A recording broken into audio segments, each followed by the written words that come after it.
All right.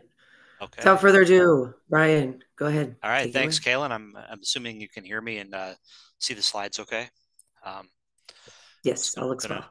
All right, we're gonna roll right into this topic. I promised to get you out probably about 15 minutes ahead of schedule, maybe even a little sooner than that, depending on questions and things like that. And we're gonna not repeat what I talked about yesterday, but I'll tie in a few things that I talked about yesterday today. So it'll be a little bit of some carryover, which I think might be helpful. So anyway, we'll go ahead and get started. I'm the Senior Director of Audiology at Signia, and it's great to be with you.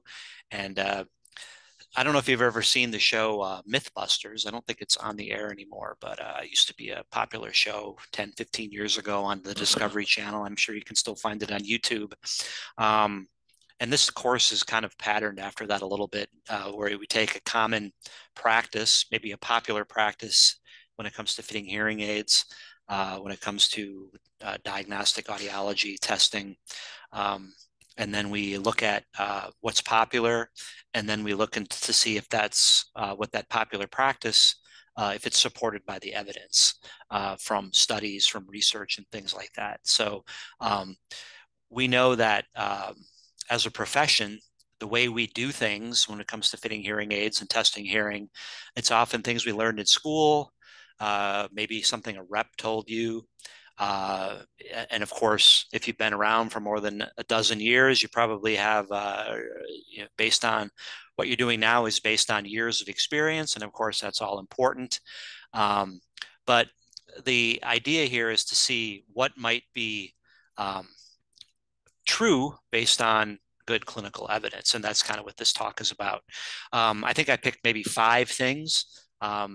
There's more that we've done online. Gus Mueller and I developed a couple of courses around this topic, and I'm only talking maybe about a third of some of the modules that we developed. So here's the first one. Potential hearing aid misconception number one. When is a fit to target a fit to target? We talked about this yesterday, and this is kind of an interesting one because I'm going to look at, we kind of harp on the importance of matching targets. I mean, you hear it ad nauseum, um, the importance of real ear measures, the importance of targets, all that kind of jazz. But how important is it to be really precise when it comes to matching a target? Yesterday, we emphasized the importance of using real ear measures ad nauseum. Talked about matching a target, but how close is close enough? And when we match a target, when should it be considered matching a target? What's that definition? Is it being right on the money? Or is there some leeway involved? And how concerned should we be about that kind of precision? That's what this is all about. Um, I think, as you can probably see from the screenshots yesterday and today, I'm a big fan of Verifit. That's what I've used in my time. So a lot of the screenshots you see are from there, but I think I do have experience with some of the other manufacturers, Medrex and Fry, Otometrics. So the graphics aren't exactly the same, but I think they have they have some of the same common features. So, for example, in the Verifit system here, you see they've done a good job, I think, of showing you what the range of the targets is with those little hatches there. You know, there's the the where it crosses, you see what about 8 or 10 of them there, plus or minus what about 3 dB on either side of the horizontal bar in the center. And of course, if you'd see this in your clinic, you'd want to boost up above 2K so that the right side of that purple line is sort of in the bars like it is on the left side. So manufacturers have done a good job of that over the years, giving us some tools that make it more intuitive to match a target. But again, um, is precision getting the purple line right on top of the horizontal bar, or can it be anywhere inside of the more vertical bar? That's kind of the question here. Um, I think all of us would agree here. You see gain for soft, average, and loud. blue, purple, green. And then you see, we talked about it yesterday, matching the REAR 85, the top yellow line near the stars. And I think, here's a great example of pattern recognition. I think all of us would look at this, and this would be a really excellent match of the target. Just about all of the lines are right through the center of those ranges, and that's fantastic. I wish all of our fits would look this good on paper, but unfortunately, they don't. I think back to pattern recognition, I think all of us would look at these targets. Again, we have for soft, average, and loud. Uh, I think most of us would agree, especially in the mid range there, we're undershooting our targets by quite a bit, mid and high range, and we want to go in and bump that up with our fitting software. So I think the last two examples are pretty black and white, really good, not so good. Uh, but what about something like this? Here you see fairly decent matches of the target for many of the frequencies, but then you see a few. I'm looking at the high frequencies again, 4K, also around 750, or no, around 1200, around 1500 hertz, where we're undershooting. We're not inside of that vertical line. So how important is it for us to bump that up? Is it necessary? Would you consider this a good match? Is it acceptable? And that's kind of what I want to talk about next. And we talked about this a little bit yesterday.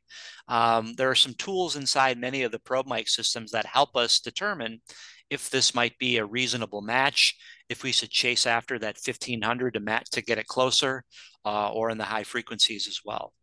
So um, before I talk a little more about those tools, I think it's important to remember that when we talk about that target, and let me go back a slide, take any of those crossed figures on the slide for average, soft, or loud sounds. I think we have to remember that those are based on an average, uh, and that average is really around preferred listening level of thousands and thousands of patients. So imagine a laboratory like the NAL lab in Australia or the DSL lab up in Canada. Um, they're continually trying to improve the target, although it's been quite a while. The NL2 has been around for more than 10 years, but between NAL1 and NAL2, or NL1 and NL2, there were probably another 500 or 1,000 data points collected from patients around preferred loudness levels to build those averages. So when you go back to the next slide, what you see here is the range of preferred listening levels. And you see this comes from numerous studies that were used to kind of feed data into changing or updating the NAL target back 10, 15 years ago. And what this really tells you is that about 40%, 20% above a few dB and 20% below a couple of dB are deviating quite a bit from the average by more than, say, 3 dB. So 60% are pretty close, but 40% deviate pretty far. In fact, if you look, some of these preferred loudness levels can be anywhere of, you look at outliers, some of them are 4 dB above. They prefer gain that would be 4 dB to 6 dB above the target. And a few are in the -8, -10. You even see a couple that are worse than -12. They want so little gain relative to average. So this is really there to remind us that there's a huge range, and those targets are based on preferred listening levels for average. And there's, as I said, a big deviation around average. Now, that last slide I showed you with all those different X's and O's and asterisks gets a little messy. So this slide kind of simplifies it so I can make the point. So the zero, the dark line at zero horizontally, you can think of that as the preferred listening level, the gain for targets from the old NAL NL1, which was from the night, like maybe 2001, something like that. And then what, 15 years ago or so, when they were coming out with the NAL NL2, based on all those preferred listening levels, they updated or modified the targets and they shifted the average down from that 0 to about -4. So it's important to remember with the newer NL2 relative to the old NL1, the overall average has shifted to down 4 dB, and that's represented by that dotted horizontal line. But then when you start looking at different types of hearing loss, for 30 dB mild hearing loss to a 60 dB average, pure tone average, more moderate hearing loss, as we move from left to right on the x-axis, those red vertical lines are showing you the range of preferred listening for the different groups of people with hearing loss, moderate to more severe. So we forget, it's easy to forget that the target is an average, and there's actually a fairly big range built into it. So the point here is, because there's such a big range, I think it's reasonable to think that the target is really plus or minus 5 dB around that dotted line. So it's a pretty big range that you want to fall into. Meaning you could be 5 dB under the actual average and still say, I'm matching target. Or you could be 5 dB above the average, which takes you well above that 0 line here, and you could still say you're hitting the target. So there's a huge range. There's a lot of flux, I guess, is the point. And I guess this is where your clinical judgment comes into play, as well. I'll try to illustrate over the next couple of slides. But I think a really good analogy here is kicking a field goal. So I'm going to make the assumption that you all understand and like football as much as I do. And we all know if you're kicking a field goal, you get 3 points, and it doesn't matter if it goes there. So you can think of the range, 10 dB either side of the average is sort of the goalposts. And when you kick a field goal, it doesn't matter if it splits the uprights, goes right down the heart or the center. If it's a little bit wide right and just barely gets in, or maybe it doinks off the side and goes in. The point is, you get 3 points regardless of where it goes through on on the goalpost, straight in, or just barely makes it, or even bounces through. It doesn't matter. It still counts for 3 points. You get no style extra points for style or precision as long as you're inside those goalposts. And the same thing kind of holds true for the target. The point here is you can be 5 dB either side of the average and still think that you're hitting target. And I think that's a good thing. It means that you just got to get close enough. You don't have to spend a lot of time getting it at 0 because just like in horseshoes and hand grenades, close enough can be a winning proposition. Anyway, there's all kinds of research to support this plus or minus thinking around the average, this 10 dB range on plus or minus 5 dB.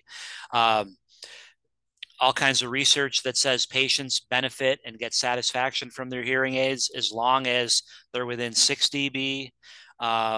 And then there's been some research that gets into what's called RMS, root mean square error, that also says that that 5 dB number is a pretty good rule of thumb.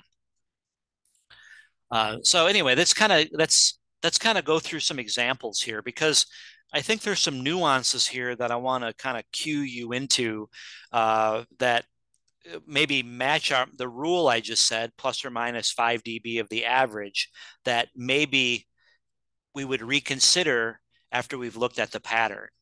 And I'll start by just showing you, here's one that if every fitting could be this good, they wouldn't need us to look at this and say that it's okay. It would be nice in the perfect world if it would kind of do this automatically. Maybe with auto REM it does, but not even with auto REM does that happen very often. Anyway, now I'm going to show you some examples. The blue line. Let's say that you've done a measurement in your with your probe system, and you didn't get the green line. You got the blue line. Now, I think that this is matching the criteria that I just mentioned. We're a little bit under the target, but we're at the very bottom of our plus or minus 5 dB range. So if I looked at this, I would say this is probably acceptable. I think this is not bad. I don't think it necessarily is worth trying to bump everything up an extra 5 dB. Maybe if the patient came back a couple of weeks later and said things were too soft, I might consider that. But out the door, this is a pretty reasonable match of target based on our criteria. What about this one?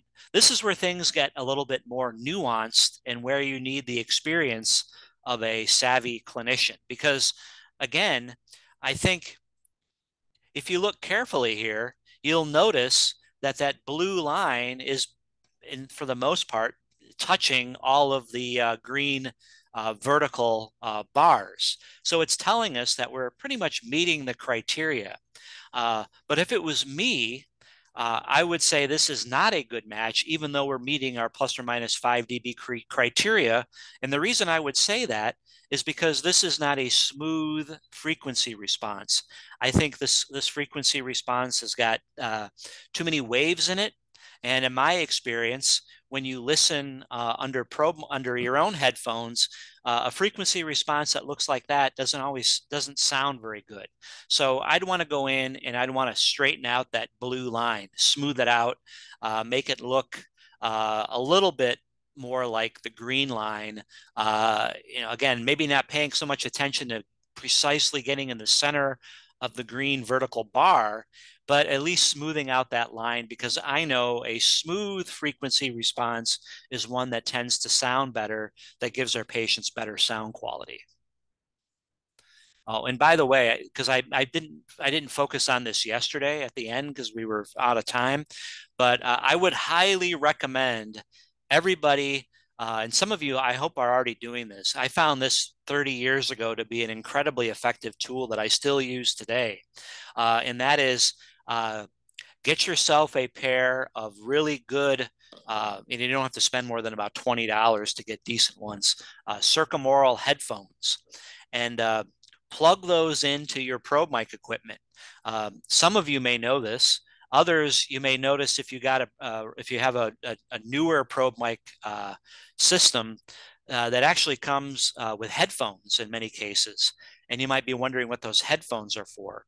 Well, plug them into the side of your equipment, and while you're doing the measurement, while the probe is in the patient's ear, you put the headphones on. You can hear exactly what the patient is hearing. And in my experience, frequency responses like this, which are a little bit peaky, don't sound very good. And that's an indication right there. If it doesn't sound good to you, it's not going to sound very good to the patient. There's a lot of research out there that says even people that have pretty damaged cochleas, that have hearing loss, judge sound quality the same way as somebody that has completely normal hearing. So I'm a big believer in doing the headphones. You can hear feedback or on the verge of feedback, that little oscillation before it gets noise, you get a big squeal. Oftentimes you can hear that in the ear canal. So it's a really invaluable tool. And in fact, if you want to learn more about that, Susan Scully, who's a very well-known, very well-respected professor up in Western University in Canada, did a 20Q at Audiology Online, I think last November. So look up Susan Scully, 20Q, November 2023, and she'll go into a lot of details of how you can use your headphones with your probe mic system it's a really nice way to kind of sit down next to the patient and talk about what you're hearing. You're hearing what they're hearing, and you can make some adjustments. And it's to me, it's just a nice little way to practice patient-centered care using your headphones in the probe mic system. Anyway, I didn't mention that yesterday, and I wanted to make sure that you all heard that from me. A couple other things here around a probe mic equipment I mentioned a few minutes ago, root mean square error. This is just another way to calculate error. There's a lot of math here. Frankly, this math is above my head, but I do know that that number should be less than 5 dB. So you can see here, here's an example from a probe mic system where it's calculated the root mean square error, and it's under 5. So you can see that it's in green there. And so if you see a number that's 5 dB or less for RMSE, that's an indication that you're in the ballpark, that it's good to go. The accuracy is reasonably good. It's okay. Um, Now, again, this goes back to pattern recognition again and good clinical judgment, because here's an example where the root mean square error is just a little above 5, maybe close enough for government work, as we would say. 5.3 is, if you round it to the nearest whole number, it's a 5. That could be acceptable. But if I look at the curve here, and again, the aided function is the red curve, you notice that we're far above in the mid range and far below in the high frequencies. So even though our RMSE number is close, it's accept it on paper, it's acceptable. I think this is an example of you need to do some tweaking, even though the error is within tolerance.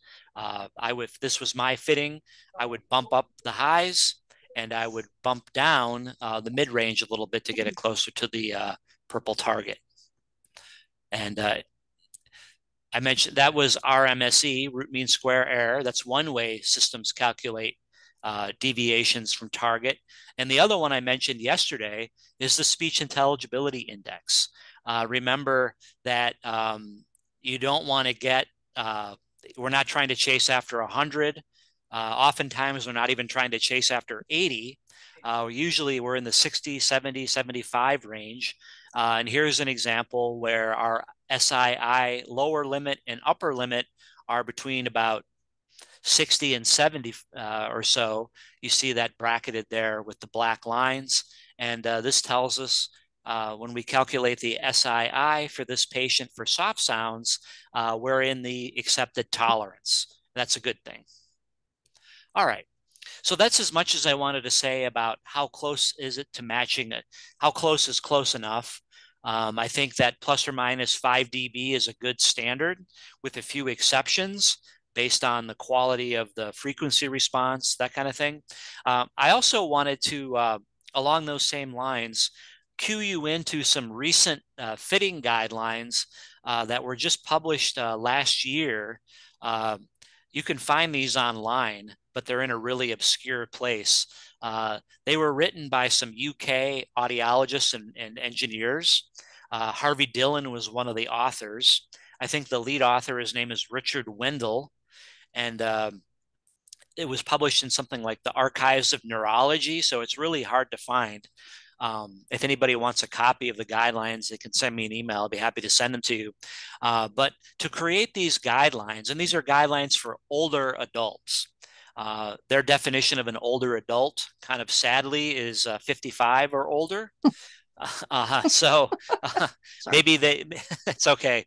Um, I think that that's probably in the context of pediatric audiology. So their view of older is, um, I would consider that to be more middle age. But anyway, the point is, they go into a lot of detail about as a person gets older, uh, your auditory system, primarily your cochlea, uh, the distortion component becomes worse. And we have to be really careful when we fit hearing aids that we don't add more distortion to an already damaged or distorted system. And so they go in at length about all this distortion that can be created with a hearing aid that comes from too much gain, too much compression, too fast of compression, too much frequency lowering. But the reason I'm going into some detail here is because I think these guidelines are really they make a lot of sense. And I think they're relatively easy to uphold. They're not complicated. If anything, they they argue that we don't have to be precise about matching a target, that we can undershoot a target a little bit and still be uh, probably good with our fitting. So anyway, a couple of the guidelines are listed here on the screen. Uh, One of them is they talk about reasonably good audibility is not matching a target precisely, but that serves as a good starting point. And I think that kind of underscores my point. Plus or minus 5 dB around the average is a good, reasonable place. They talk about it's not so much matching the target, but ensure that the frequency response is smooth and broadband. And I showed some examples there where it wasn't, and you'd go in and kind of smooth out that frequency response. Uh, Another thing they talk about, and this is kind of out of favor, people don't do this as much as they did back in the 90s, but they talk a little bit about insertion gain. Measure the REUR, the hearing aid, put the probe in without the hearing aid and get a measure unaided. You get that nice curve. I'll go this way since you can't, you get a nice curve around 2000, 2.7K in the unaided condition. You get to see the natural resonances of the ear canal and the concha. Then you put the hearing aid in, and you want the aided response. When you look at insertion gain, you want the aided response to be what, 5, 10 dB above the unaided response, but you want it to follow the natural resonance.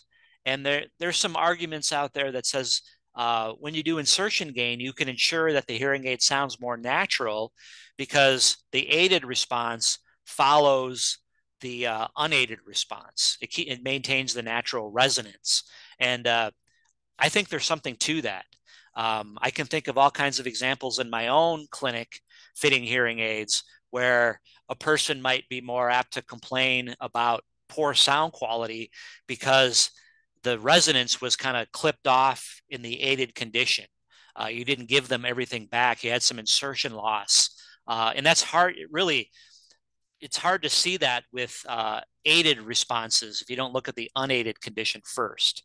Anyway, I just wanted to throw that out there. And I think the UK fitting guidelines also underscore that plus or minus 5 dB from the target seems like a pretty reasonable approximation. That, you know, if you hit the goalpost and the still goes in, you still get your 3 points. Even if you uh, the next time you split the uprights, you still get 3 points. Plus or minus 5 dB seems to be a reasonable spot to be. Anyway, so that's our first one. I think that we've busted this misconception that the fitting target needs to be precisely matched. If you can get within that 10 dB window and account for some individual variance in preferred loudness, you're just fine. So let's move on to the second one. We're going to talk a little bit more about venting considerations. I mentioned this one yesterday. Um, I like to emphasize this one because there are so many um, uh, instant fit, open canal coupling out there today that we forget some of the principles of venting. And as I mentioned yesterday, some of the basic principles of venting that come from customized ear molds, they don't apply to when you use instant fit ear tips. So I mentioned this yesterday. The reason why I think this is a really important topic is because so many ricks are fitted, and of those ricks that are fitted, 90% of them or so are fit with instant fit ear tips. And of course, there's all kinds of advantages to those tips, as I mentioned yesterday, but there are, as we'll talk about, some big downsides with them that at a minimum need to be accounted for with probe mic. Um, I mentioned the REOR yesterday. This is a really critical measure because when you measure the real ear occluded response or the real ear occluded gain, you're essentially putting the hearing aid in the ear turned off. So you're looking at, when you do a REOR, you're looking at, it's a great way to look at venting effects. It's a great way to look at the quality of the way it physically fits in the ear. And so you see here some examples of what that looks like. The dark black line is the real ear unaided gain. Then you see, as you would expect with an open fit, how you get that peak at around 2.2K, but you get a little bit of insertion loss above that. That's the purple line. Then you see for a closed fit, let's say a custom mold with maybe a small pressure vent, you see how it acts like an earplug in a big way. That's the blue line. And then you see that green line where you've lost a little, you've lost all the ear canal resonance, and it's for the most part acting as a plug, at least for sounds above 1,000 or so. If you look carefully at that green line, around 500 hertz, you'll notice you have a little bit of venting resonance. That little peak there or bump at around 500, that's showing you the effects of the venting, be it a parallel or a slit leak kind of vent. Anyway, this is a nice way to see the quality of the physical fit in any possible venting resonances that might be possible.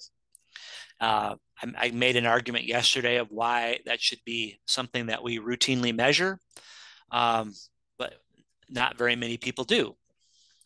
Now, as I mentioned yesterday, when we look at venting characteristics, parallel vents, trench vents, diagonal vents, you see different examples of them here, different size vents, 1, 2, 3 millimeter vents.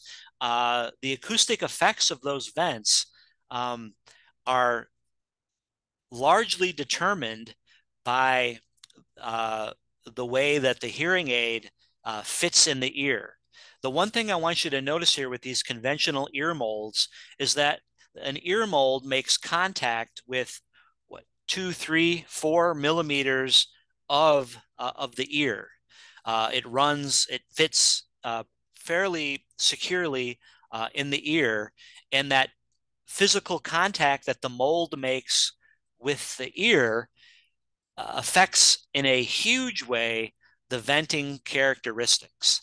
Uh, and I'll make this point clear because what we know about all of these different types of instant fit domes and tips is they don't make the same kind of physical contact with the concha, with the ear canal, like a conventional ear mold does. At best, sometimes they only make contact with 1 or 2 millimeters versus a conventional mold that's going to be 5 millimeters or more, where it's making physical contact. Well, that physical contact, as I mentioned, really makes a difference to the vent characteristics, as we'll talk about. When we vent with a um, ear tip, it is almost a guarantee, even with a fully closed ear tip, that you're going to get some what we call slit leak venting. And a couple of teaching points around slit leak venting. Um, it might seem like a very small vent, but because it makes very little contact physically with the ear canal, that very small little slit leak has the same characteristics of a fairly large parallel vent. So that's something that we have to remember. Um, and that's to my point here. The shorter the distance of the contact, the greater the effect. Anyway, the other thing I want to point out about about this venting is that um, the downside of it being so comfortable and maybe so easy to get into the ear is that, as you all know, ear tips and domes have a tendency to move around a lot more than conventional custom made ear molds. So, my point is, you can very carefully place that in the ear in your clinic while you're instructing the patient, while you're doing probe mic measures. But uh, unlike many custom molds, when a person starts moving around, talking, putting it in and out of their ear day after day, uh, you're going to see some really inconsistent venting effects because of how it's seated in the ear and that it's not custom made. So, just to dig at this point a little bit more, I showed you this yesterday. We all know the bigger the vent, the more low and mid-frequency roll off. But the point here is what you see here on the slide doesn't apply to ear tips. And the reason it doesn't apply is because it's not a parallel vent. It's not a mold that makes continual contact 5, 6 millimeters into the ear canal. So these dimensions, this geometry doesn't apply to ear tips. This does apply. Uh, you know, I think the general trend is the more open it is, the more roll off in the lows and the mids you get. But the point here is how much variability. So, for example, look at the bottom right. That's a double dome. We all know that's a nice choice for somebody that has a flatter, more significant hearing loss. We want to uh, uh, limit the the venting effects as much as we can. But look at and you see the if you focus on the double domes bottom right, you see the red line in the middle there. That's the average. But this is data that's collected on, I don't know, about 25 or 30 different patients. So you can see there are a fair number of patients where that double dome is really acting more like an open or maybe a round 2 millimeter kind of vent. Uh, the point again is with a real ear occluded response measurement, you can see these effects on the individual. But even if you see them in the clinic, I think we all have cases with patients where they move the dome around. It's not quite in the way that it needs to be. It's not seated properly. And there's a lot of venting, a lot of the leaking happening. And you're probably getting a lot of low and even mid-frequency roll-off, even with the double dome. Um, and here's another example. This is something, notice this came out in 2009. So this is sort of maybe 5 years into the RIC phenomenon where everybody was fitting RICs, open canal kinds of things with the instant fit ear tips. And the really interesting point here is you can see there's about 10 different fittings there, 10 different 10 different patients. And on the right, or excuse me, on the left, they're fitted with an open dome. And as you would expect, there's a lot of low and mid frequency roll off.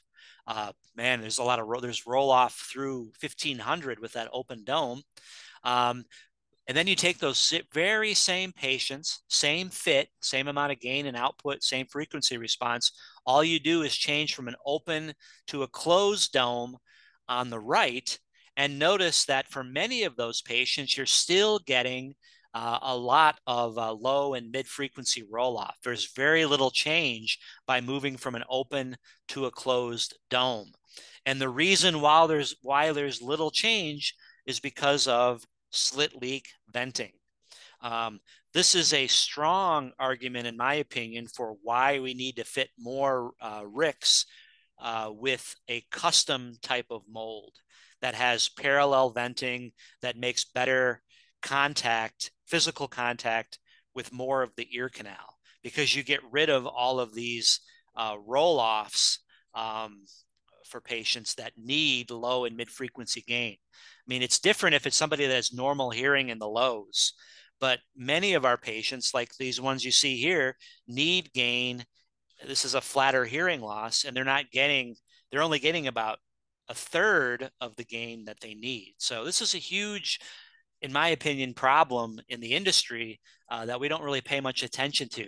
And it really is the the problem rests with us fitting too many people with non-custom tips that really would benefit from a custom fit.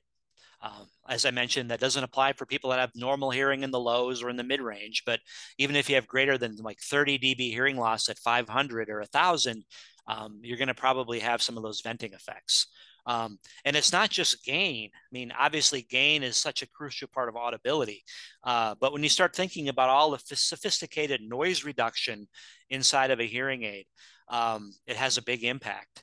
Here's an example of somebody that's fit with a hearing aid that's got a lot of slit leak venting, and the noise reduction uh, uh, when the automatic filtering is on, every manufacturer has their version of process-based noise reduction or filtering, and essentially with a lot of venting, you're getting no effect of that noise reduction, sometimes below 1,000 hertz.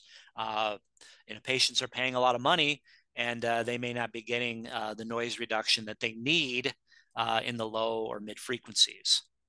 Um, and the same thing applies with directional processing.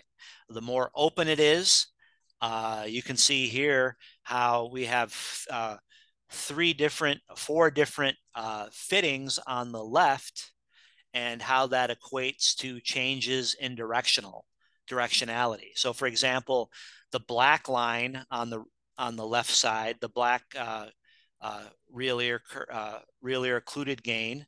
It's a pretty occluded system below zero. Notice when you're doing with directionality that it's improving the signal to noise ratio by about 8 dB. Now compare it to the other extreme, a really open system, the green line, the open dome, where there's really no occlusion at all. Notice how the directionality goes from -8 to about -5.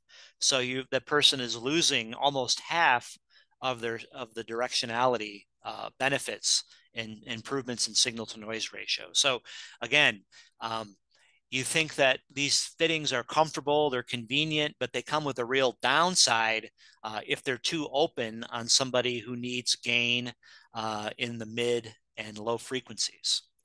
Um, so the misconception here is instant fit tips are much more open than commonly believed.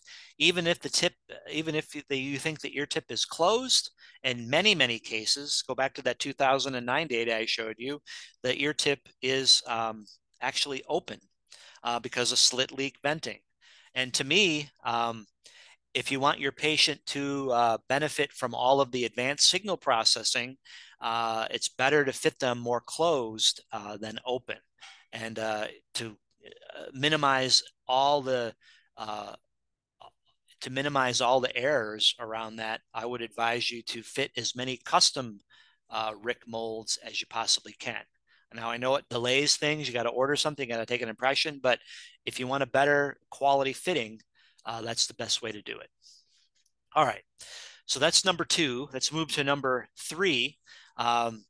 Potential hearing aid fitting misconception number three. How accurate are hearing aid environmental classification systems? All right, this is a fun one to talk about, one that doesn't get a lot of press, doesn't get a lot of talk, but it's a good one to know about.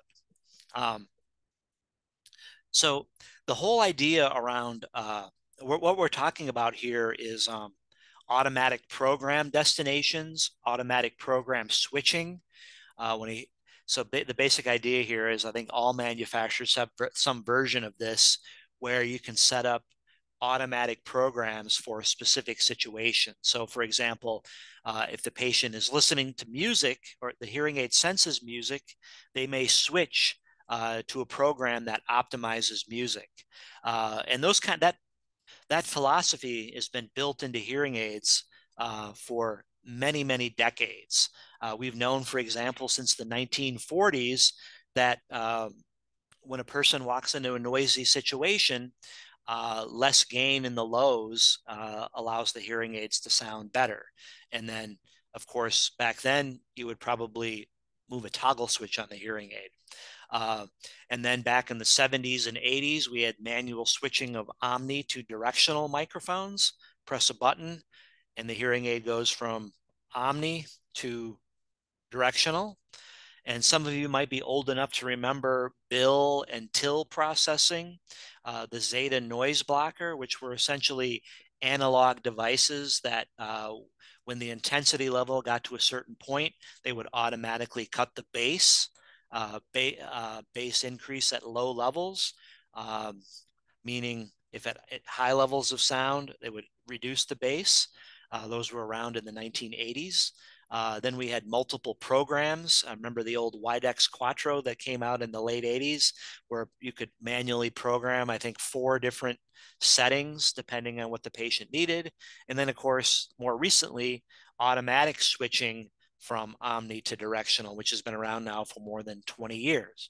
So those are all been around, but here, thanks to the wonders of digital signal processing in the late 1990s and especially in the 2000s, um, digital hearing aids had the ability to automatically classify environments. And when we talk about automatic signal classification, I think I have another football analogy for you. I think the best way to think about signal classification systems are they work an awful lot like a football coach. Um, and I'll give you this. So hopefully this analogy rings true. A football coach, I think this is one from the Denver Broncos who was fired a couple years ago. So maybe he wasn't very good at this, but the role of the coach is to kind of assess the situation during the game. What's the score? What's the down? Where are we in the field? How many timeouts do we have left? There's all kinds of factors that go into the assessment. And then that determines what the scheme is going to be. Who are they going to send in? If it's 4th and 1, they might send in a blocking fullback and an extra tight end. If it's 3rd and long, they might send in 3 or 4 wide receivers. I think we all know, if we follow football, how this works. Well, the signal classification system works in a very similar way. Um, like the coach, the hearing aid is designed to assess the situation, the listening environment. It looks at the overall intensity level. It looks at any spectral peaks. It looks at modulation depth. We know, for example, that speech has a big modulation depth and noise has a tendency to have less depth. And so we have classification systems that can look at that. We can look at motion. Is the person moving or not? All of those factor into determining or trying to understand what the listening environment is. And then once it gathers all of that information in an instantaneous assessment, it will go ahead and marshal some series of uh, features to the table. It will decide who to send into the game. So directional processing, noise reduction, uh, wind reduction, something in at Signia we call own voice processing, feedback reduction is similar or akin to the players that go onto the field depending on the situation in the game. So for example, if a person is in a cocktail party and the noise is above 70 dB, there's a good chance that very aggressive directional processing is going to be activated. So I think all of you kind of get that analogy, hopefully. Um, and I think all of you know that regardless of your favorite hearing aid manufacturer, they all have an automatic signal classification system. Some of them will classify as many as 7 different listening environments, everything from quiet to the car to music. Um, some have maybe, there might even be some that have more than this now. And obviously a few that have a little bit less. Um, and the question is not only is how accurate are they, because I will tell you that for the most part, they're fairly accurate today, with some exceptions, which we're going to talk about. Accurate meaning they identify a situation as being speech with noise, and they all make that judgment and do similar things. But not only, the question here is not so much how accurate they are, but how they might differ across manufacturers, because there are some important differences that you may not know about, and it's really difficult to know what those differences are. Um, the other thing to remember about automatic signal classification systems is that um, you can't really fine tune them. They're kind of baked into the system. You can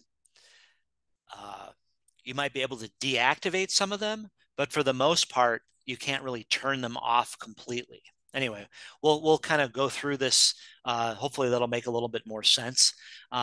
There's only been a couple of studies that have looked at the accuracy and the differences across manufacturers of these signal classification systems. Uh, this slide here is referring to a study that GN Resound did about 6, 7 years ago now. They looked at a variety of different devices on the market, and they determined that they were all pretty accurate at identifying quiet and speech and noise. And then in another part of the study, they showed that the noise, which happened to be a kitchen appliance, a hand mixer, was identified as noise by 5 of the 6 instruments, and 5 of the 6 were also accurate in identifying speech babble. So um, this product is probably not around anymore because this data collected, more than 5 years ago. But there's one product out there that wasn't very good at automatically identifying a really common kind of background noise that could be annoying for people that spend time in their kitchen. Um, another takeaway from this study is that speech and noise was identified correctly only by 2 products, but the other 4 uh, were only accurate 40 to 60% of the time. And then music seems to be the most difficult to classify, even today. And some of that might be because some music has words in it and might be misclassified as speech. So music is really tricky to classify. And most manufacturers spend the abundance of their time trying to uh, amplify and identify speech. So music is sometimes kind of put on the back burner. But the takeaway from this data is that in 2017, uh, the more complicated the environment, the more noise, the more commotion in the environment, the less accurate these classifiers are. Now, the good news here is they're more accurate today than they were in 2017, but there's still some important differences.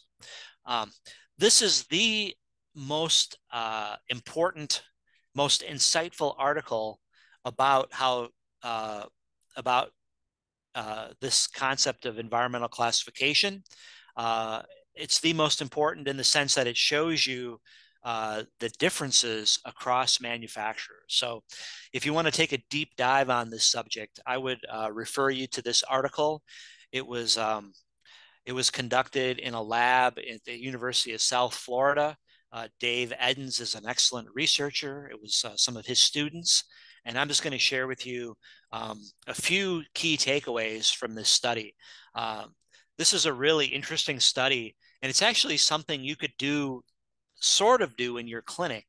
All you need to have are different types of sound files, and then you need to know a little bit about the data logging system of the manufacturers, and you would be able to do some of this on your own if you wanted to.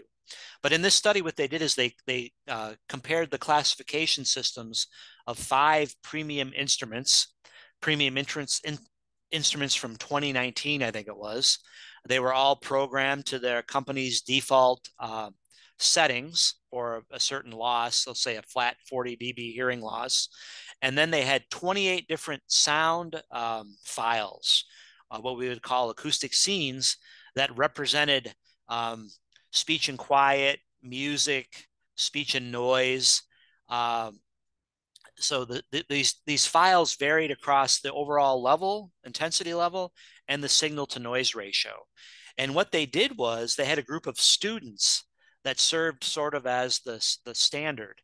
So the students listened to the files and they had to classify them into, is this speech and quiet? Is this speech and noise? Is this music? So imagine you're listening to 28 different files. You can't see you don't see anything. You just listen under headphones, and then you have to pick what kind of situation is this.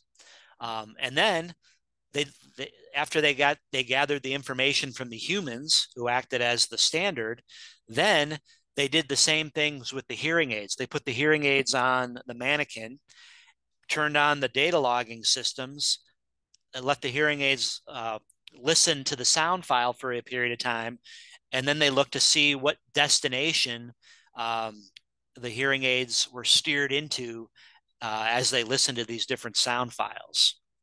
And here is what they found. So there's a lot of data here. I won't go into a lot of detail here, but if you look on the left margin under reference, you see you have speech and quiet, speech and noise, just noise, and then music. So LS is speech and quiet, LSN is speech and noise, MLM is music, LMN is music and noise, I think. L stands for listening, I think. Anyway, then you see for each one of those scenarios, there's soft, average, and loud intensity levels. And then you see where they classified. The S, let me get my, let's see if I can get this to work today. Right there, I'm trying to circle where it says S. That's the students or the that judged it. And then A, B, C, D, E are the different hearing aids. The more black you see, the more accurate.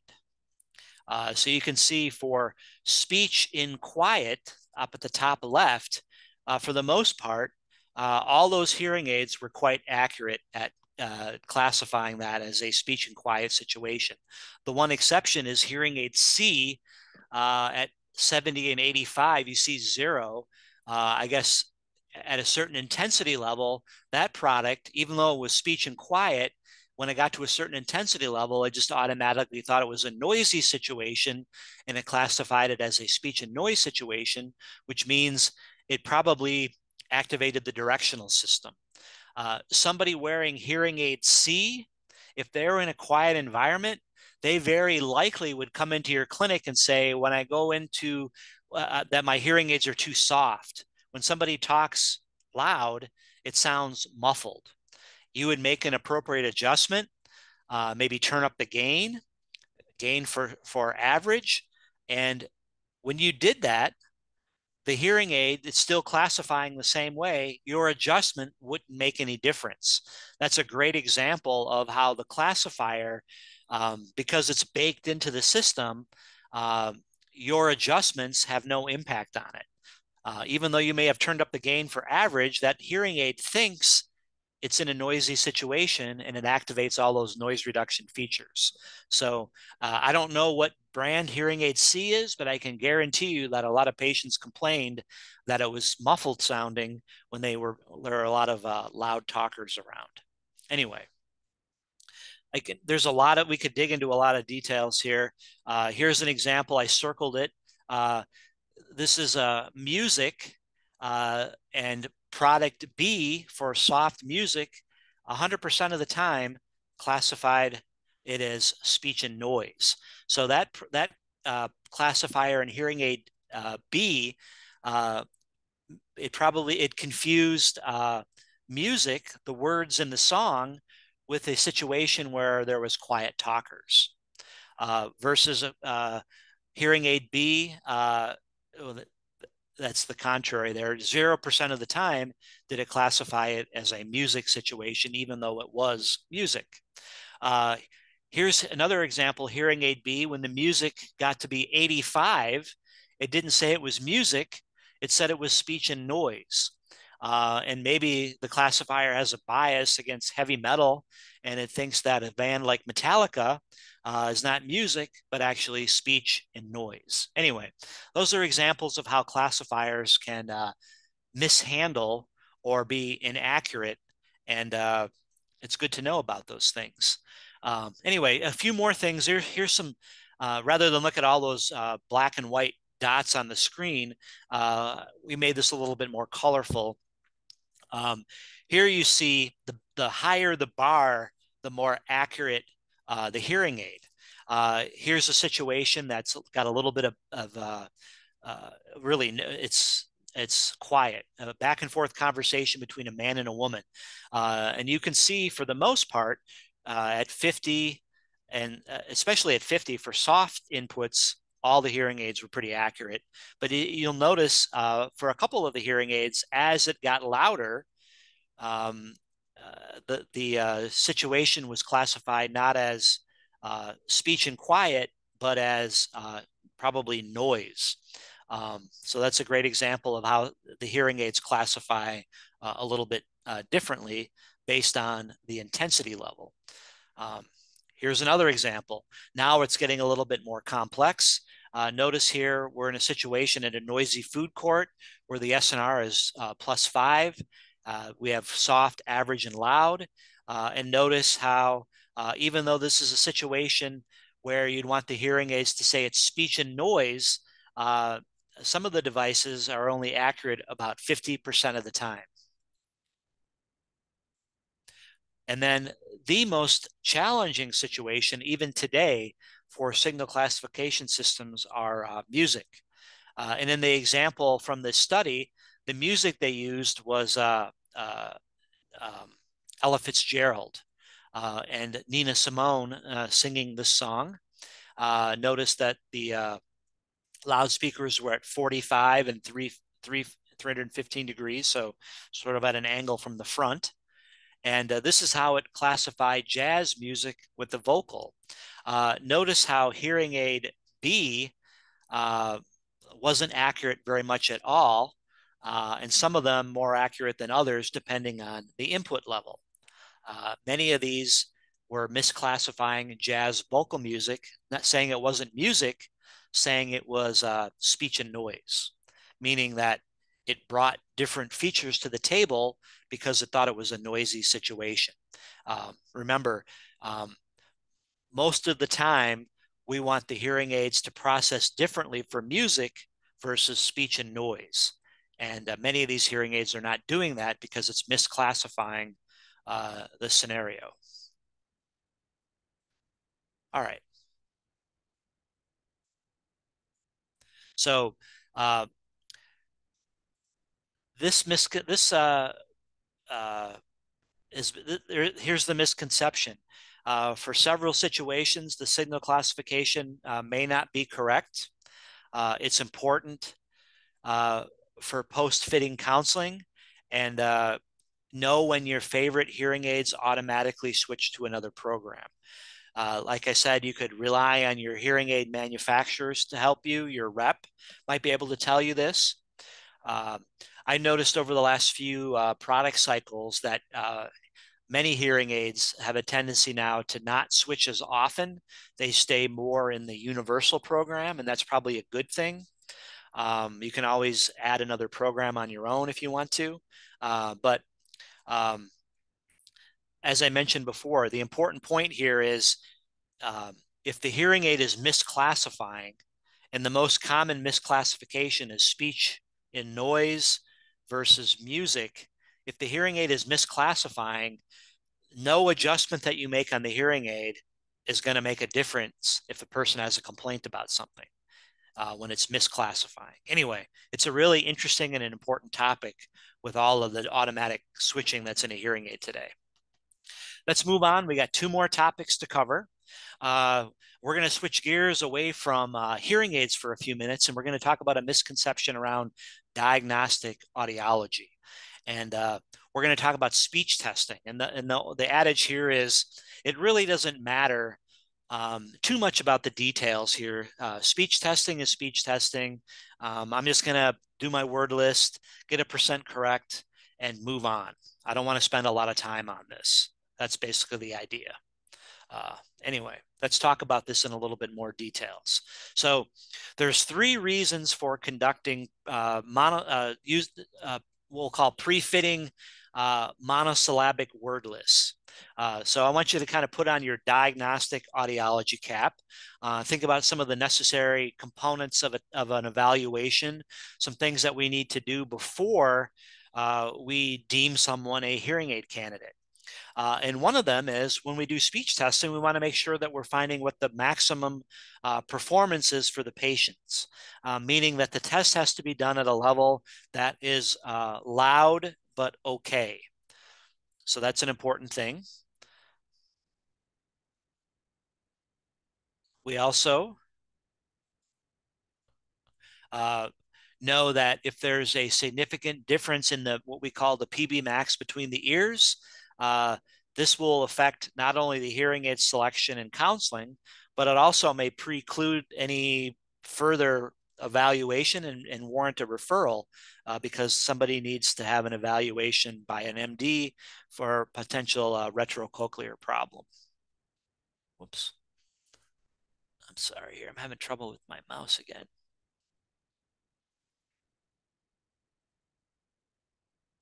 All right. And then,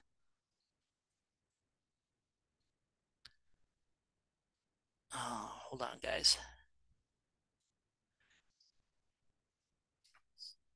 And as we'll talk about, that PB max score will determine when to consider maybe when we don't fit somebody with a hearing aid on one side. Maybe we go with a cross aid.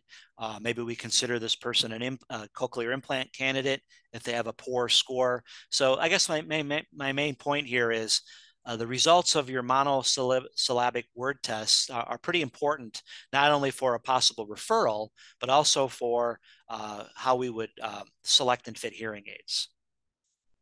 Um, so one of the adages that Gus and I like to talk about, and I think this comes from a pretty well-known audiologist from years ago, the adage here is the words are not the test is the test, meaning it's not about the word list per se, it's about the actual procedure, and the word list itself is only one small part of the test.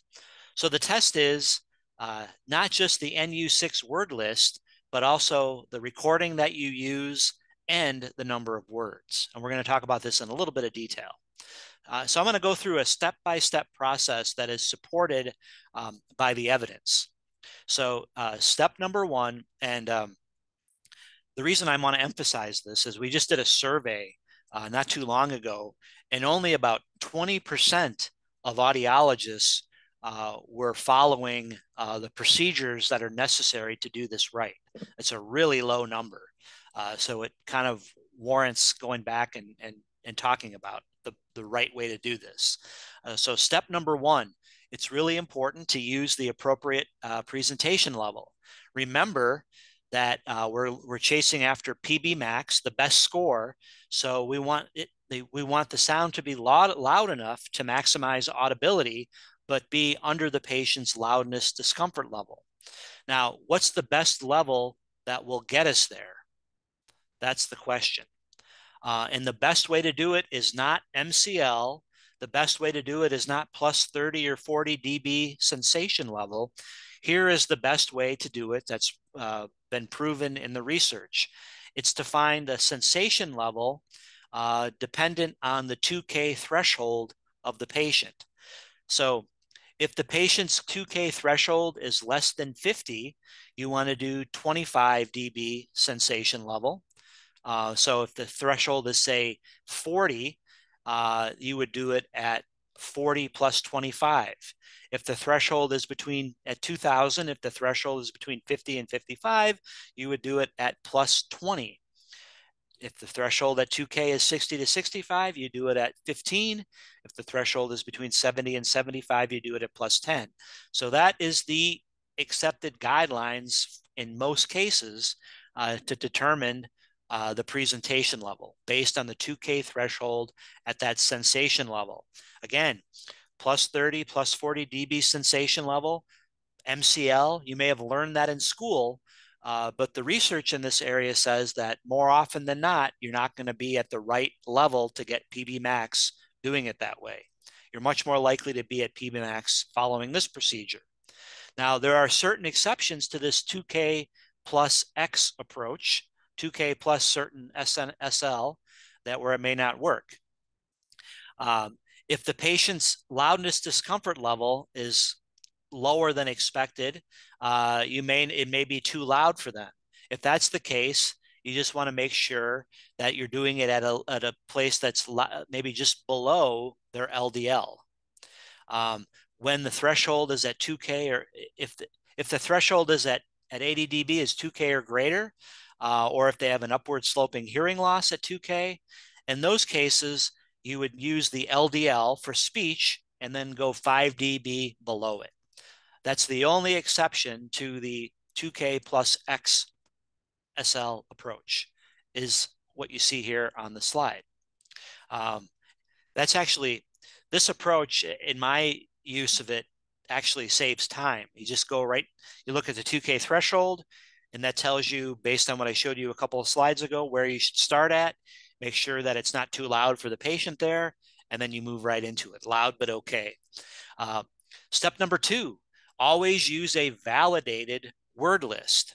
That's 50 words. So there's all kinds of reasons for why you need to use a 50-word list per ear. It has to do with the sample size. There are some exceptions to this, as we'll talk about in a second. Um, so first thing, if you use a half word list, notice that this is the NU6 word list, I believe. Note that 8 of the 10 hardest words on the list are in the first half. So if you used a half list, if the patient missed the 10 hardest words and you tested the right ear first, the scores would be significantly different. You'd get 68% in the right ear and 92% in the left ear because of presenting the harder words to the right ear first. So this is why it's important to use a 50-word list that's not ordered by difficulty. Now, you don't have to use a 50-word list all of the time as long as you have a recorded NU word list that's ordered by difficulty. Now, let me just point out that there are two common word lists out there. There's the NU6 and there's the W22. And the one that's been validated that you should be using is the NU6 word list. W22s are probably something that you don't want to use. They tend to be too easy relative to the NU6. They are not, except they're not really the NU6s. The W22 I would avoid. So anyway, NU6 ordered by difficulty 50-word list. Um, it's the same 50 words, it's just that it's ordered by difficulty. Uh, on average, it'll save time for about 25% of patients, and there's not a downside. The worst case is that you have to give all 50 words. The basic idea here, again, I don't know if it's my mouse or what the heck. Uh,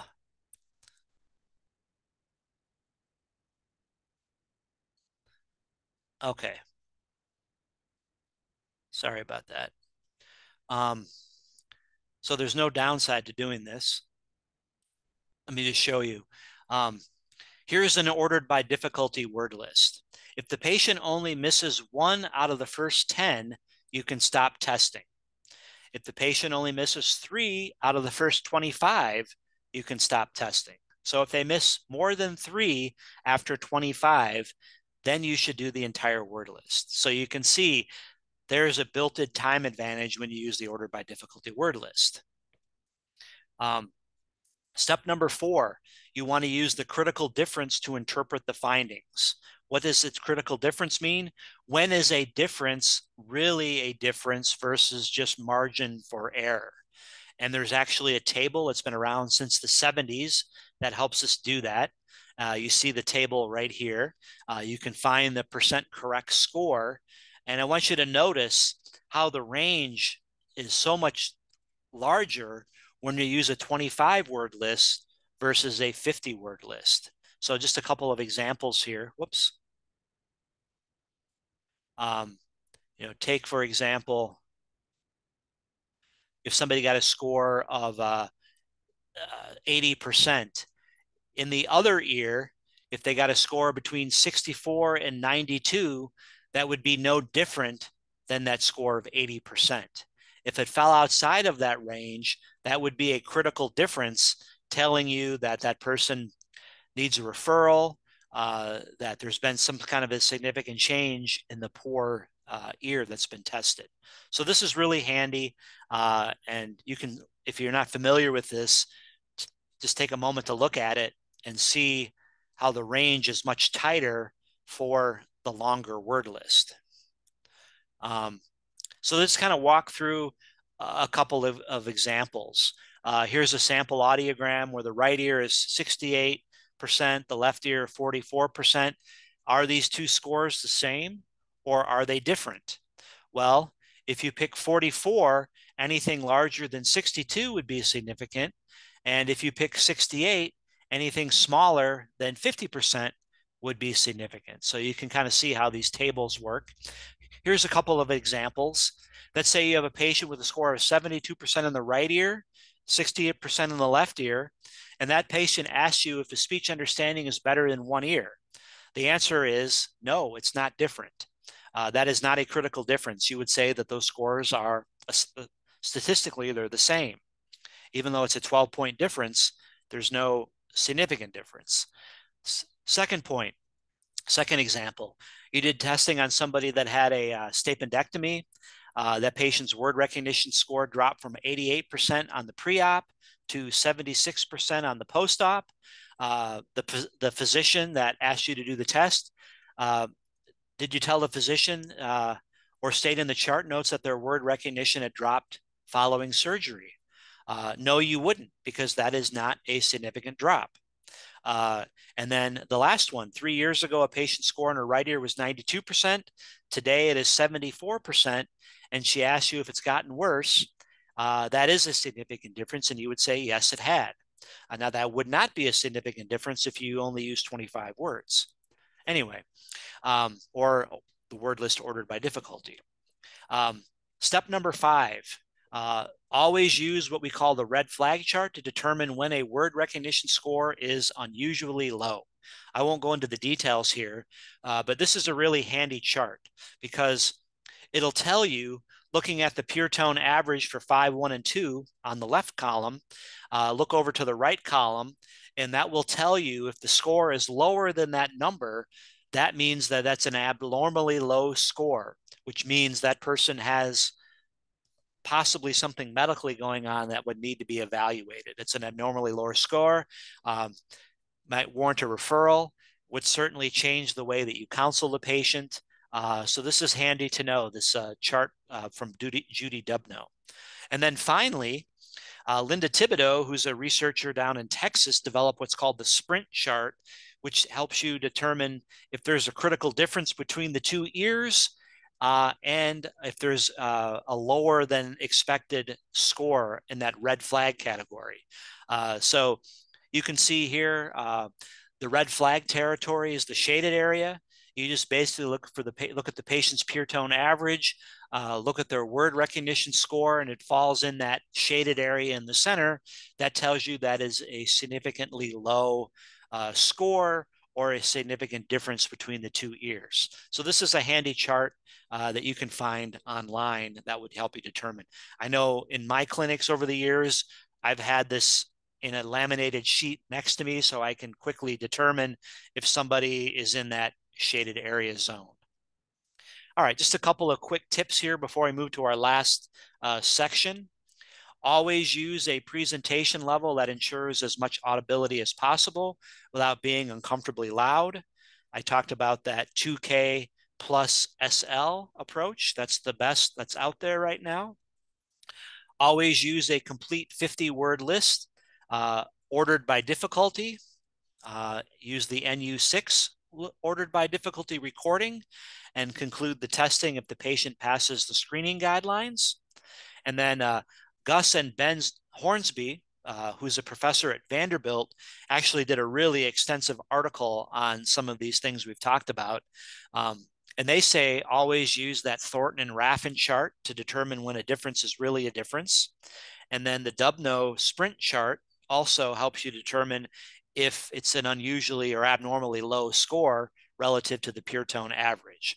So speech testing, if you're bold enough to do it with live voice, remember that live voice is highly inconsistent.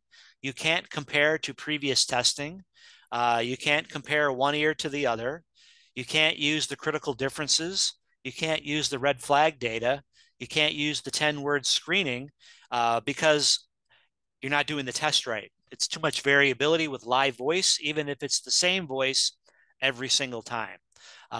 So long story short, it's worth your time to do word testing correctly. There's way too much variability if you're using live voice, not enough words, not the right presentation level to make the test basically a waste of time and one that you can't really calculate from a diagnostic or even a hearing aid fitting standpoint. I know that sounds a little bit harsh, but that's basically what the research says. Anyway, I want to make sure we have time for questions. So I'm going to quickly move to our last misconception. We're going to talk more about hearing aids again. And the idea here is all hearing aids use artificial intelligence in the same way. So this is a newer misconception, and it really gets at how we, as an industry, might overuse the term artificial intelligence. You're starting to see these terms in market literature associated with new product launches. You're starting to hear the term deep neural network, artificial AI powered hearing aids, AI, artificial intelligence or AI powered hearing aids, all kinds of ads that use that buzzword. What does it mean? How do hearing aids differ when it comes to AI? So let's kind of take a deep dive into AI, and then we'll talk about how it's implemented in different hearing aids. So, question here is, what is artificial intelligence? So I'll give you my sort of working definition. It's very simple. AI, which is everywhere these days. I'm sure all of you have an Alexa at home or have used Chat GPT on your phone. Uh, all of those applications of AI do one thing, and that is simulate how the human brain works. Um, when you look a little bit more carefully at AI, we know that there are 6 different subfields. You see them here in the red circles. Along with each subfield, you see some examples. We have search and plan.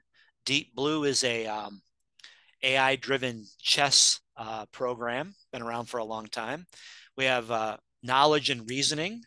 That's Chat GPT as an example. Natural language processing, Alexa. Physical movement, that has to do with robotics. Perception, which is acoustic and motion sensors. And then we have machine learning, which is pretty much underlying all those different things.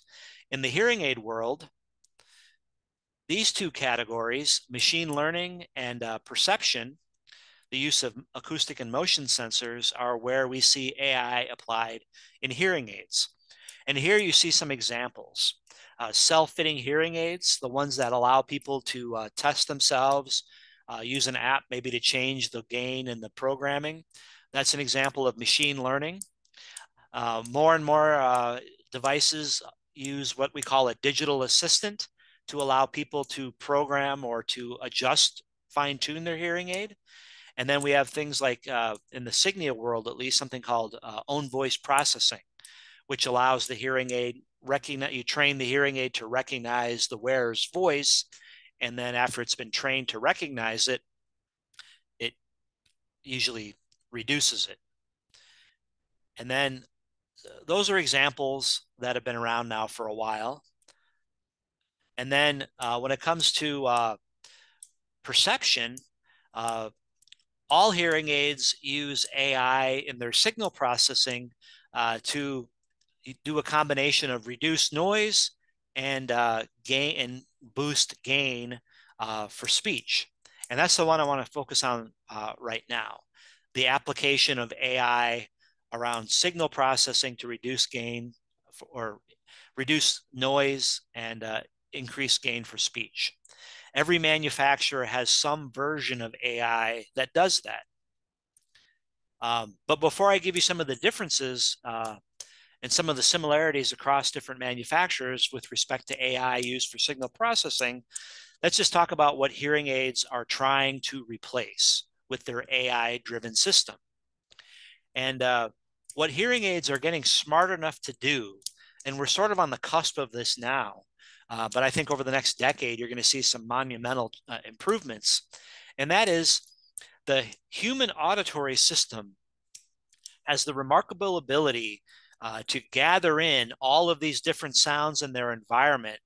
They get streamed together in the auditory system, and then in the cortex become separated or segregated by how the brain works. And that whole concept of bringing in all of these different sounds and then making sense and following the sound of interest is actually a subfield inside of hearing science called auditory scene analysis. Uh, there's a whole science around how auditory scene analysis works, how it changes as you get older, how it might become uh, problematic for somebody with a hearing loss. But the basic idea here, this very human concept of taking in all of these sounds and separating automatically the wheat from the chaff, the sound of interest from everything else, and how the sound of interest can kind of change instantaneously. Uh, that's called auditory scene analysis. And AI systems and hearing aids are beginning to replace that. We still have a long way to go, but you're starting to see the beginning of that.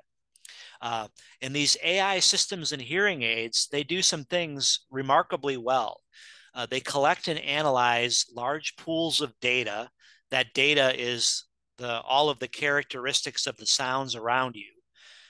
If you go back to my little section on signal classification systems, I had a slide with all of the variables that those systems can separate and look at. That's the large pools of data. These AI systems look for patterns in the data. Uh, they adapt or they learn as more data is collected. They become fine tuned or dialed in as more data is gathered. They can be more precise in how they make decisions. They use statistical models to identify a target signal that might be different than any background noise that's likely not to be of value or interest to the listener. And that entire process is called acoustic scene analysis. So we use acoustic scene analysis to kind of augment auditory scene analysis that might be declining on a person who's older and has a hearing loss. Um, so AI and hearing aids, by my definition, has been around since the beginning of the digital era in the late 90s, and it's only become more refined and more improved with every successive product launch as DSP chips become uh, more sophisticated. Um, Now, regardless of your favorite manufacturer, they all have some flavor or some version of two things. They've integrated two common approaches. All of them do this. They just have different points of emphasis, as we'll talk about. The first thing is they use directional microphone systems. Now, 25 years ago, microphone systems were manual, fixed, front facing, meaning that the target had to be in front for them to work effectively. Then we had automatic that switched from omni to directional. Then we had adaptive, where the null, that point with maximum attenuation, changed automatically. And now, over the last couple of years, and we won't get into the details here, we have something called minimum variance distortionless response mics, MVDR. They are highly sophisticated. The nulls change in very sophisticated ways. We'll get into more details in a minute on that. But it's important to know that the current directional systems are highly sophisticated. Uh, the second common approach in all modern hearing aids is they use something called post filtering, which means inside of the beam, the point of maximum gain, they clean up what's inside that. So these two features, directional systems and post filtering, work in combination, and they're integrated in very sophisticated ways in today's hearing aids using AI. An example of sort of an old, you still see this in hearing aids, um, something called Wiener filtering. That's an example of post filtering that's defined and fixed. It's put in the system and it really doesn't change. But over the last couple of years, a few manufacturers have introduced what are called deep neural networks instead of defined and fixed filters for separating speech from noise inside the beam. But the main point I want to make is that these two things, directional mics and post filtering, work in combination in a highly sophisticated way, and they get more sophisticated and as far as how they're integrated as with each new product platform that's launched. So let's go into a little bit of detail here because I think it's kind of important to wrap your head around this, and it helps you kind of demystify that term AI. That what's going inside there's not some sort of a magical black box. That there's some actual concrete concepts that you can wrap your head around that are important to know. So let's talk about the first common approach that we find in all modern hearing aids today. I mentioned this term adaptive minimum variance distortionless response beamformers. Um, they're adaptive directional microphone systems. I want you to pay very close attention to where it says target and notice where the target is right in front of the listener. I'm assuming that you all know how to read a polar pattern. It's an aerial view of a directional microphone system. The null is the point with the most amount of attenuation, and the target is the least amount of attenuation most of the time. But notice historically, beamformers have been engineered so that the target is always, or at least most of the time, in front of the listener, like it is in these examples. And adaptive microphones, and this is set by the engineers that make the devices, notice the green dot and how, depending on not only the location of noise, the top two polar patterns show noise coming from a very specific area relative to the bottom where the noise is spread out or more diffuse. Notice how the polar pattern automatically adapts depending on not only the location of noise, but the amount of noise. But the thing that stays fixed here in this example is the target is always in front of the listener. That's basically how all of these work even today. Um, Now, these MVDR beamformers either come as a two mic array, meaning a front and a back mic on one side, or a four mic array, where there's a front and a back on both sides, but those microphones then, using wireless connections, communicate with one another and share information from left to right and vice versa. Some manufacturers, as you'll see in a minute, use a two mic array, others use a four mic array. Regardless, they collect statistics about the listening environment to create those beam forming parameters. And they change instantaneously depending on the amount and where the noise might be coming from. The basic goal of these systems, as it's always been, is to attenuate as much sound as possible, while at the same time ensuring that the target signal is not attenuated. The big difference these days is that they do that faster, in a more sophisticated way than ever before. Um, when we talk about two and four mic arrays, we use terms like directionality, adjustable spatial window, acoustic snapshot, region beam. That's what's happening inside of that point of maximum gain in front of the target. High resolution beamformer, these are all terms that you hear. Whatever term you might hear, they all amplify sounds in the direction of the target. And four mic arrays have the potential to create more target areas. That's an exciting breakthrough because now you can have multiple targets or multiple speakers that the hearing aid can lock on and amplify. So with each new platform, these systems become higher resolution. They add more, many of them add more deep neural network noise reduction. Um, let's talk a little bit about these high resolution beamformers. So here's an example of a four mic array uh, where the hearing aids share information across the wireless connection. Uh, in this example, this comes from the Signia world. You have three front-facing acoustic snapshots. Notice the T, not just one target, but now you have the potential to focus on three different targets that are in the front, and then one rear-facing snapshot. I don't want to get into the details here. These are highly sophisticated systems. They use all kinds of sensors inside of their system to find out if speech is in the certain hemisphere, what the location or the angle might be, how intense it is.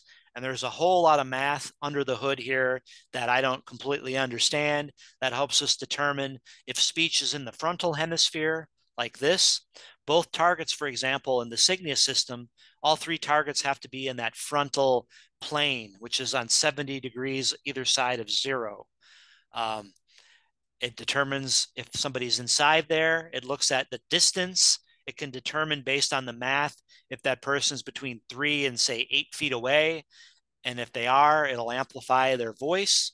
That's all regional beamforming, multiple targets on these four mic arrays, highly sophisticated, not like microphones from even 5, 6 years ago at all, much more sophisticated. Anyway, second type of integrated, the second approach integrated into all modern hearing aids is what I'll call uh, post filtering, process based noise reduction. The idea here is inside of each beam, inside of each target area, it's set up to filter out the speech from the noise. Um, and it does that in some cases. There's a couple of manufacturers that use neural networks to train the system to recognize the speech from the noise, but they all work in the same basic way. Uh, Here you see the top part of my graph or my of my slide of my picture. The top panel A, that's a spectrum analysis of speech and quiet. The orange and the red is the most amount of energy. Notice how it's very crisp relative to the middle panel B. That's speech in the presence of babble noise at a plus dB SNR of 3. Notice how it's smeared. It's not as crisp and clean. And then the bottom is the effects of the post filtering that's attempted to amplify the speech and filter out the background noise. It's not as crisp as A, but it's certainly not as smeared as B. And what hearing aids are able to do with deep neural networks is see over the next few years, you'll see that becomes dialed in and it'll get closer and closer to A. But that isn't there yet. We won't get into the details here, but deep neural networks inside of hearing aids, and there's only a couple of manufacturers that use deep neural networks for noise reduction. Um, it's based on the engineers training the system through a series of comparisons of sounds that they enter into the system, training the system to know how much gain to apply to speech, how much to filter out of the background noise.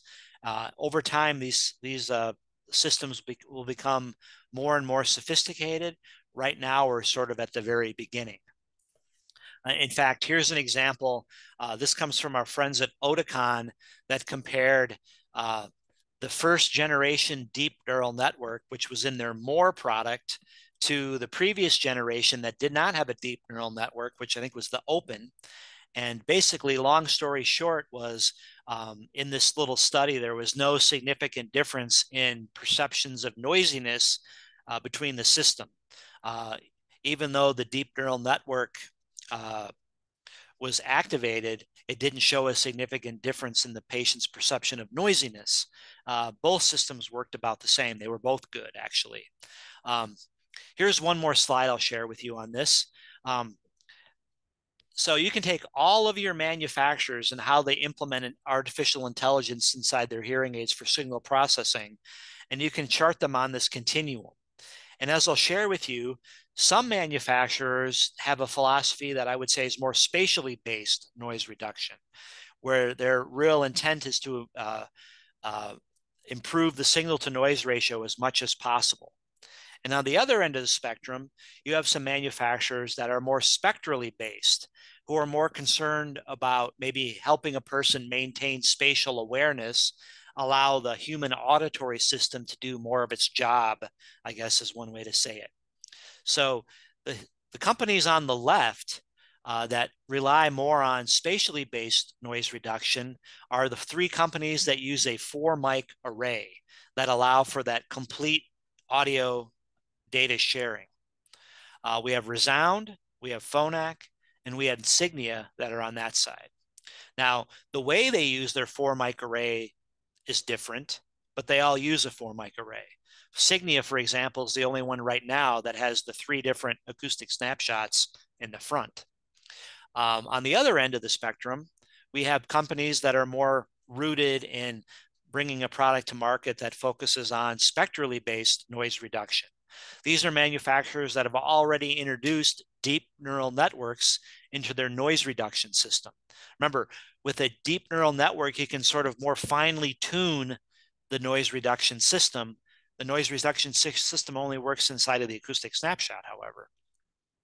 And on this side of the equation, we have Starkey and Oticon that are falling on that. So they all use a combination of microphone arrays and spectrally based noise reduction, but the flavors or the ingredients and the way they integrate can be quite different. So all modern hearing aids use artificial intelligence, uh, but don't be fooled by the marketing hype. Um, the way that hearing aids still try to improve background noise, try to enhance speech, rely on directional microphone arrays and digital noise reduction. It's just that they're more finely tuned, they're more sophisticated, but the underlying process, even though we might call it artificial intelligence, still basic concepts today that we used back in the 1990s, just much more sophisticated, much more automatic. All right, last couple of slides here, and then I'll turn it over to any questions. Um, I wanted to go back to that. I mentioned it in my first misconception. Those UK guidelines that came out about 6 months or about a year ago now, they give us a lot of, I think, really practical guidelines on how to get the most out of hearing aids that might be AI based. Um, so some really simple things.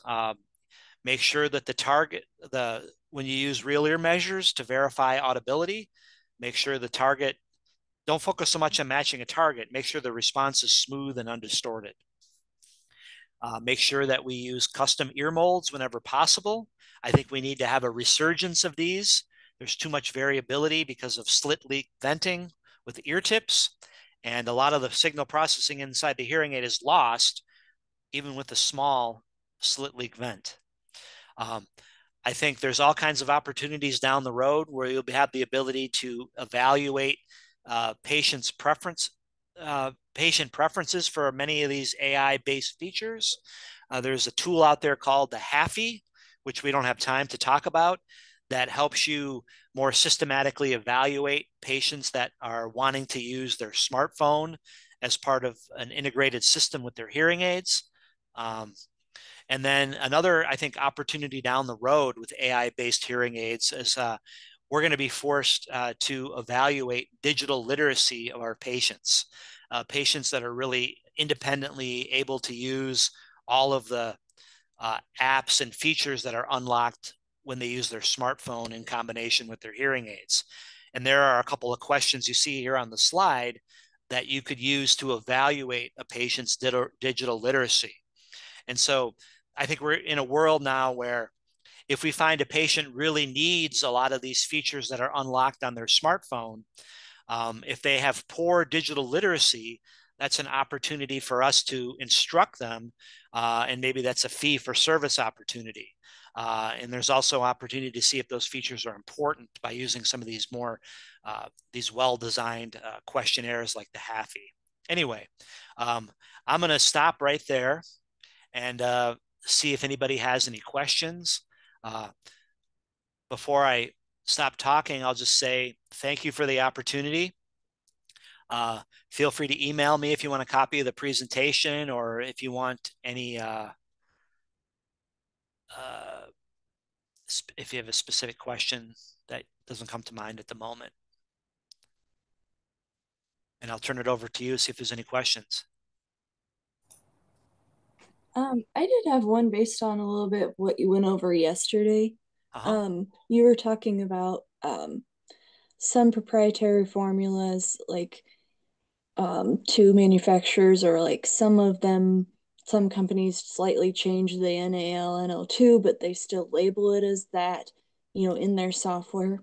Um, I was just wondering, in your opinion, is it best to always go with the NaLNO2 formula, or should we use a different formula? I guess I'm just trying to figure out, like, how do we tell that their NaLNO2 is legit? Well, yeah, that's a great question. you can make the assumption that their NAL, NL2 formula is not the same, that they've made some changes to it. I do know that over the last year or so, a couple of companies have gotten closer to the NAL. I don't know. You can't go wrong with the real NAL. The best thing to do is use the version of the NAL that's in your probe mic software. Rely on that. So when you enter the information into the probe mic system, you know that you're using the real NAL or the real DSL, and just match everything to that. And also know that the system, the biggest problem is gain for soft. You're most likely to be off for gain for soft if you rely on the proprietary targets. Um, so that's the best advice I can give. You can't go wrong by using the NAL. Stick to the version that's in your probe mic system, and you'll never get it wrong. Thank you. Mm-hmm.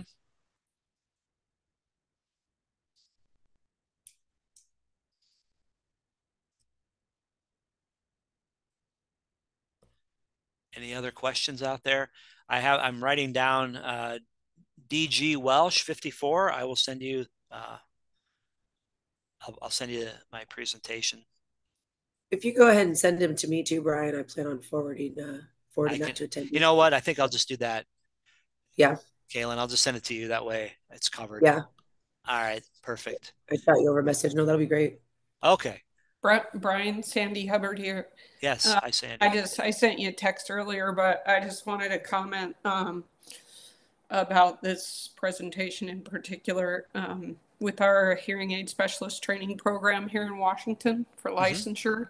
Mm-hmm. I think you saw my chat saying Yes. that we had quite a long discussion in the creation of the new practical exam about, verification and matching targets and Mm-hmm. how do you create an exam, that asks those questions about is this meeting target or not?